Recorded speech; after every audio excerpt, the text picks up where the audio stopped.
Although not explicitly divided, there are three modes of contemplation, three possible beginnings.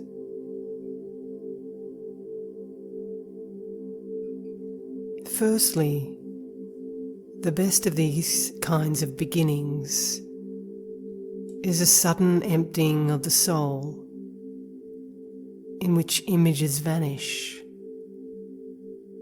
concepts and words are silent,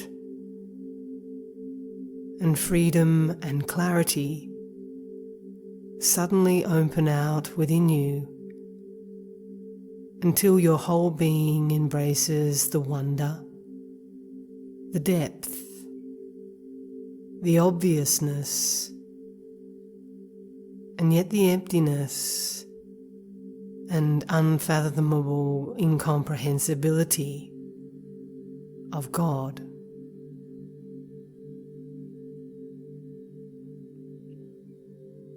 This touch, this clean breath of understanding, comes relatively rarely. The other two beginnings can be habitual states.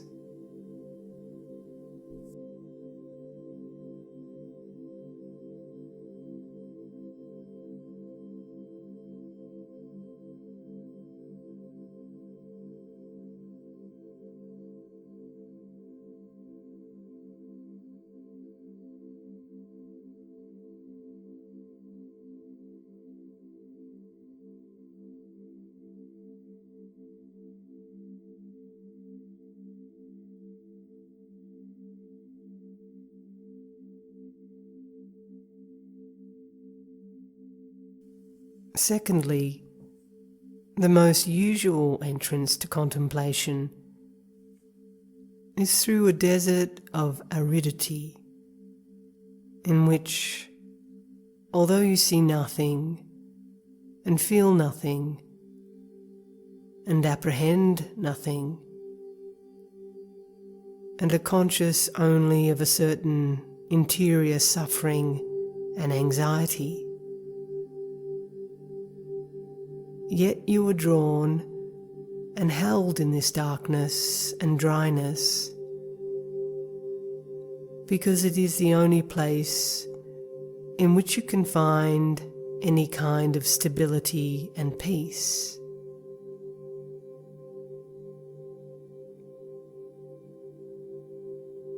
As you progress, you learn to rest in this arid quietude, and the assurance of a comforting and mighty presence at the heart of this experience grows on you more and more, until you gradually realize that it is God revealing itself to you in a light that is painful to your nature and to all its faculties, because that is infinitely above them, and because its purity is at war with your own selfishness and darkness and imperfection.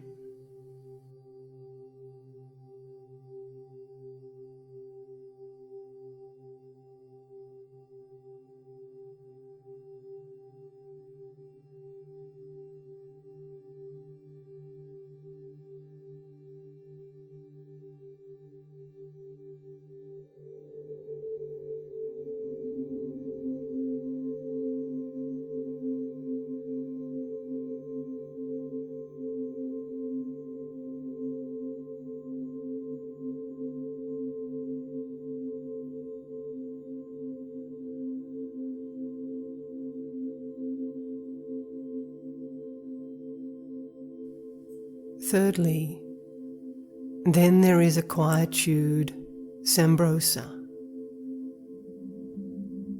a tranquility full of savour and rest and unction,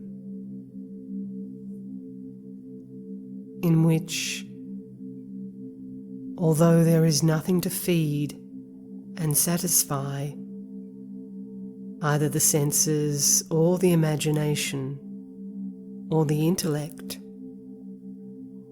the will rests in a deep, luminous, and absorbing experience of love.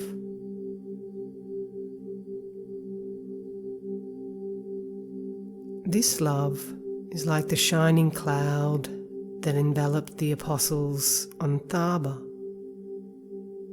so that they exclaimed, "Lord, it is good for us to be here."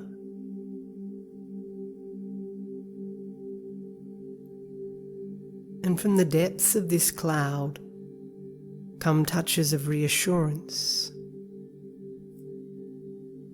the voice of God speaking without words,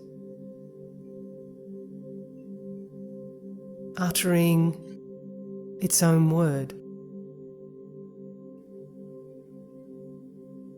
For you recognize, at least in some obscure fashion, that this beautiful, deep, meaningful tranquility that floods your whole being with its truth and its substantial peace has something to do with the mission of the second person in your soul, is an accompaniment and sign of that mission.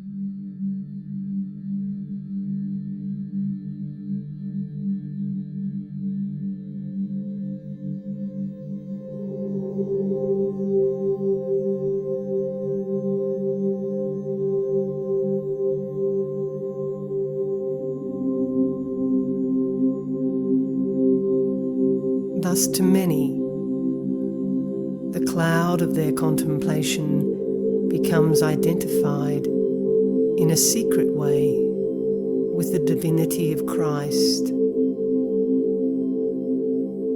and also with his heart's love for us, so that their contemplation itself becomes the presence of Christ. And they are absorbed in a suave and pure communion with Christ.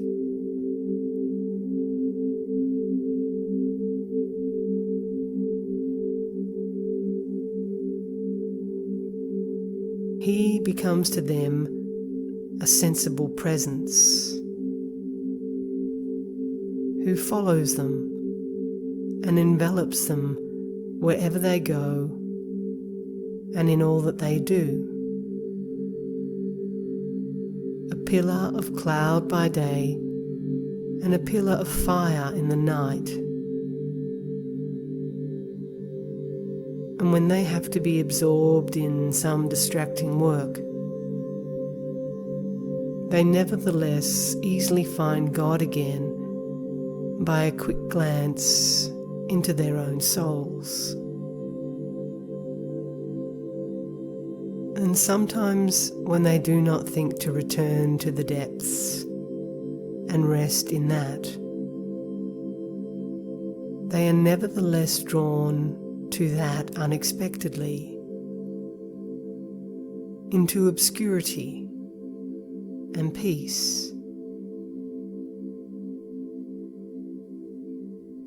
Or it invades them from within themselves with a tide of quiet, unutterable joy.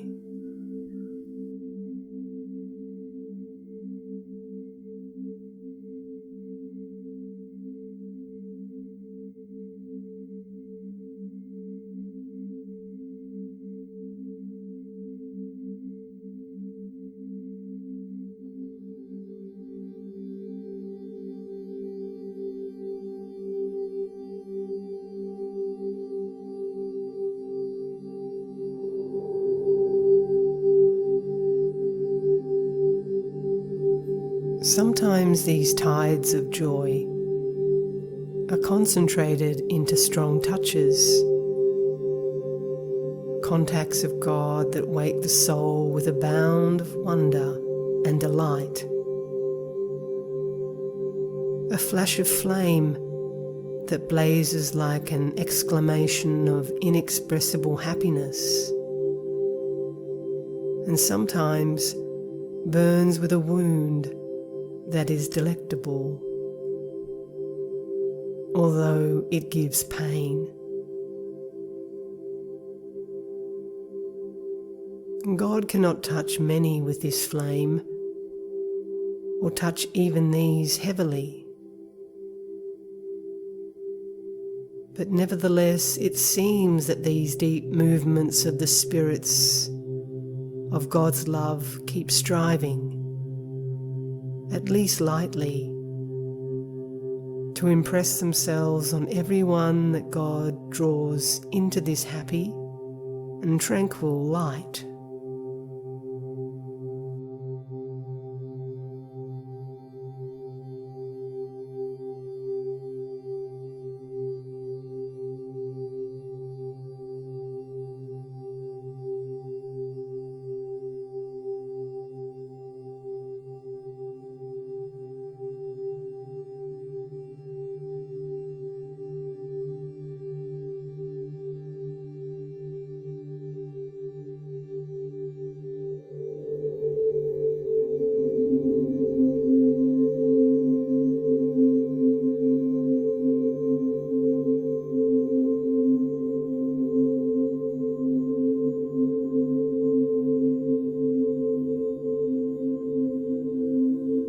In all these three beginnings, you remain aware of yourself as being on the threshold of something more or less indefinite. In the second, you are scarcely conscious of it at all. You only have a vague, unutterable sense that peace underlies the darkness and aridity in which you find yourself.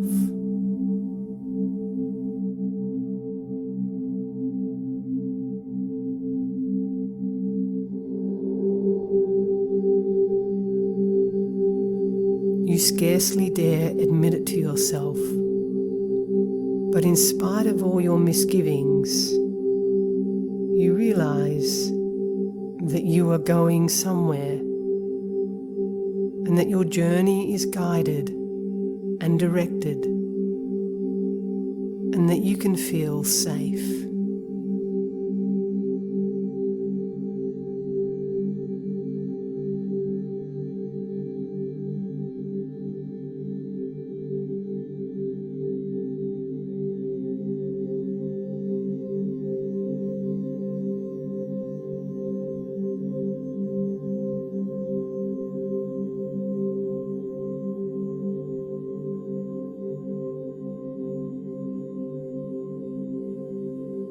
In the third, you are in the presence of a more definite and more personal love,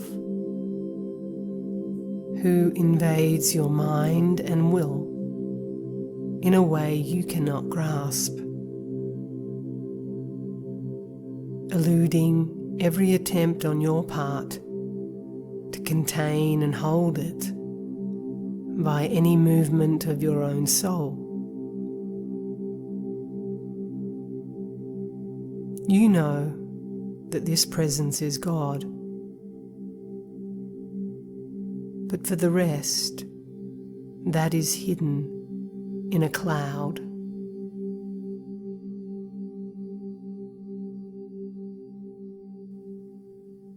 Although that is so near as to be inside you and outside you and all around you.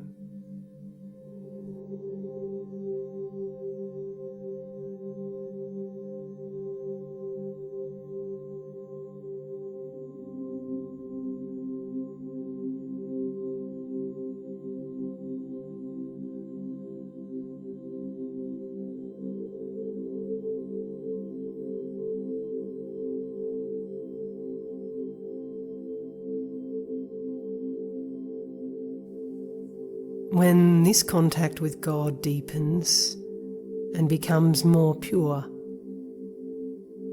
the cloud thins. In proportion as the cloud gets less opaque, the experience of God opens out inside you as a terrific emptiness.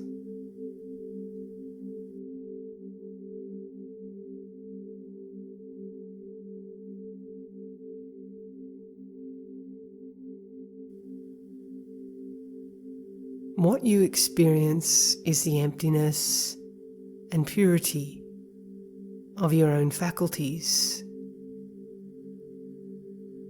produced in you by a created effect of God's love.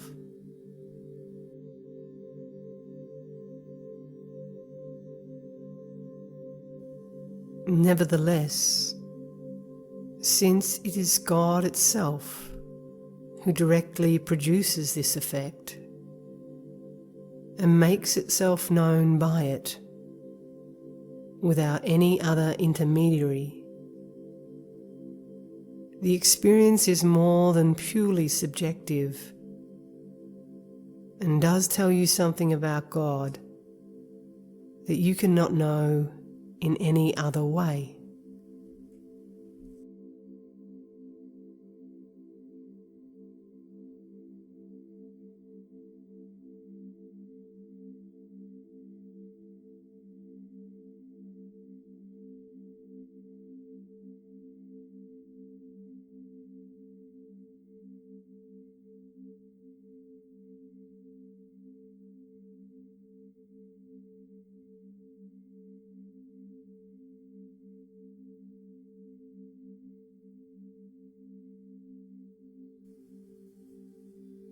These effects are intensified by the light of understanding, infused into your soul by the Spirit of God, and raising it suddenly into an atmosphere of dark, breathless clarity, in which God, though completely defeating and baffling all your natural understanding, becomes somehow obvious.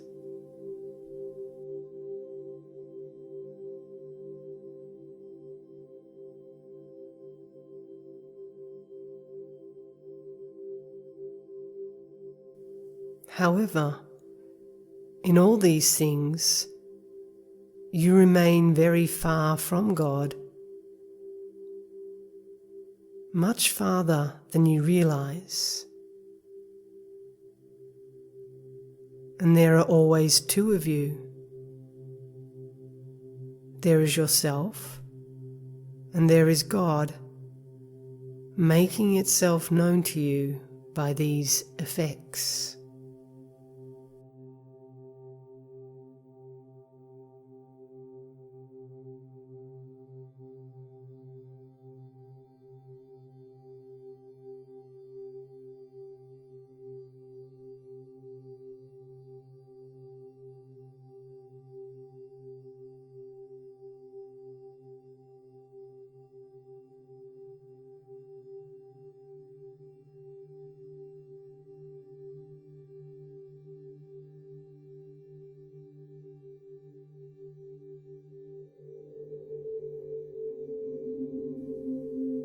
So long as there is this sense of separation, this awareness of distance and difference between ourselves and God, we have not yet entered into the fullness of contemplation.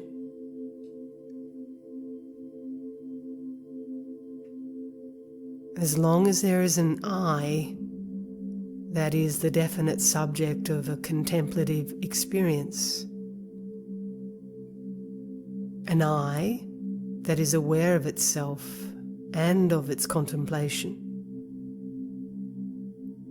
an I that can possess a certain degree of spirituality,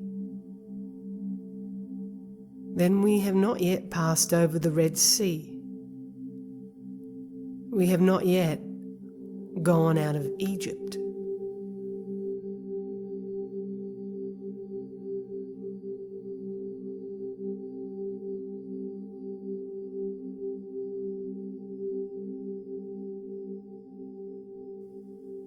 We remain in the realm of multiplicity, activity, incompleteness, striving, and desire.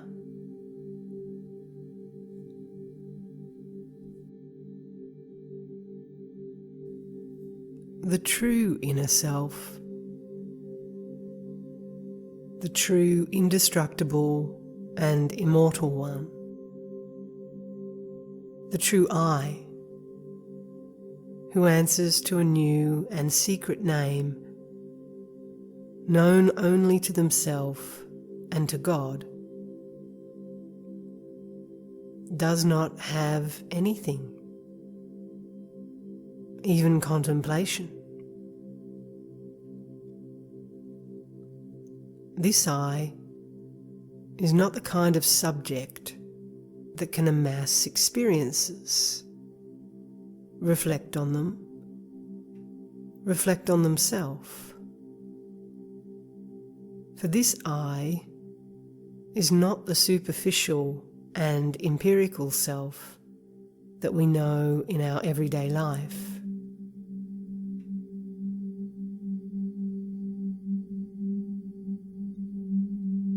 It is a great mistake to confuse the person, the spiritual and hidden self united with God, and the ego, the exterior, empirical self, the psychological individuality who forms a kind of mask for the inner and hidden self.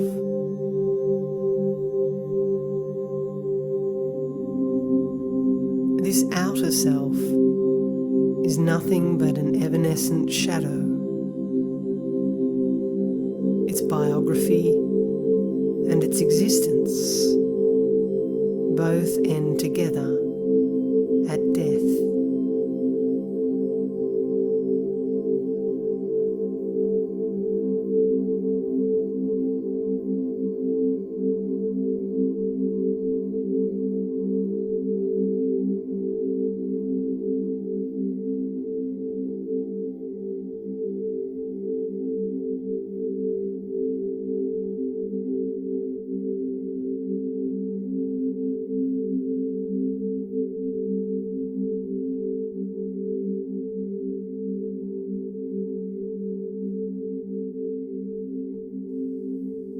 Of the inmost self, there is neither biography nor end.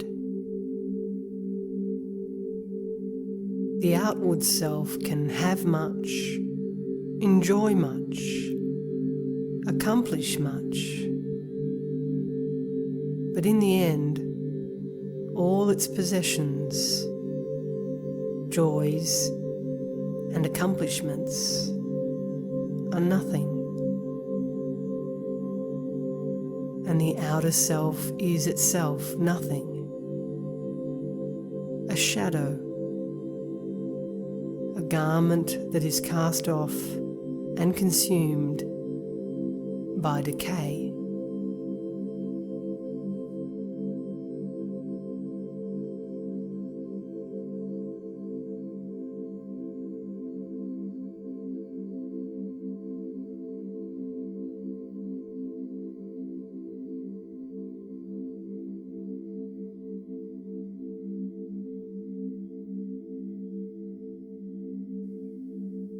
It is another mistake to identify the outer self with the body and the inner self with the soul. This is an understandable mistake, but it is very misleading because after all, body and soul are incomplete substances, parts of one whole being, and the inner self is not a part of us. It is all of us. It is our whole reality.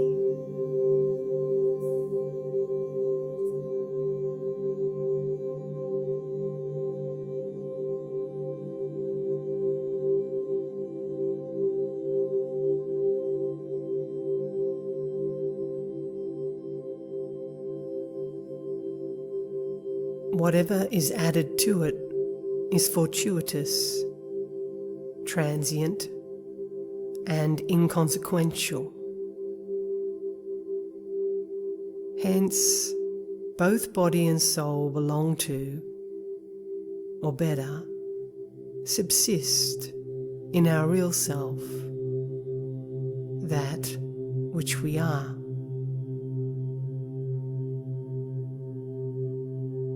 The ego, on the other hand, is a self-constructed illusion that has our body and part of our soul at its disposal, because it has taken over the functions of the inner self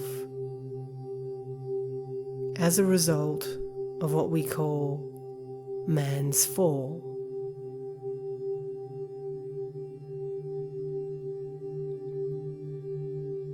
That is precisely one of the main effects of the fall, that humans have become alienated from their inner self, which is the image of God. Humans have been turned spiritually inside out, so that their ego plays the part of the true self, a role which it actually has no right to assume.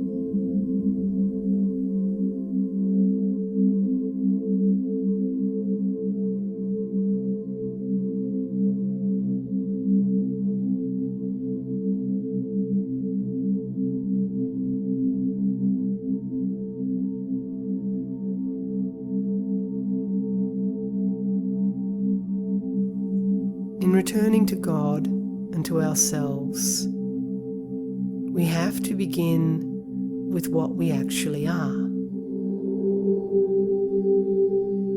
We have to start from our alienated condition. We are prodigals in a distant country, the region of unlikeness. And we must seem to travel far in that region before we seem to reach our own land. And yet secretly, we are in our own land all the time.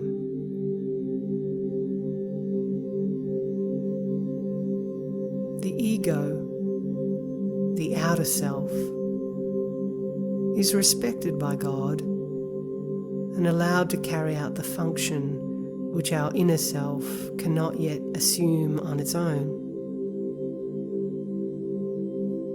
We have to act in our everyday life as if we were what our outer self indicates us to be. But at the same time, we must remember that we are not entirely what we seem to be, and that what appears to be our self is soon going to disappear into nothingness.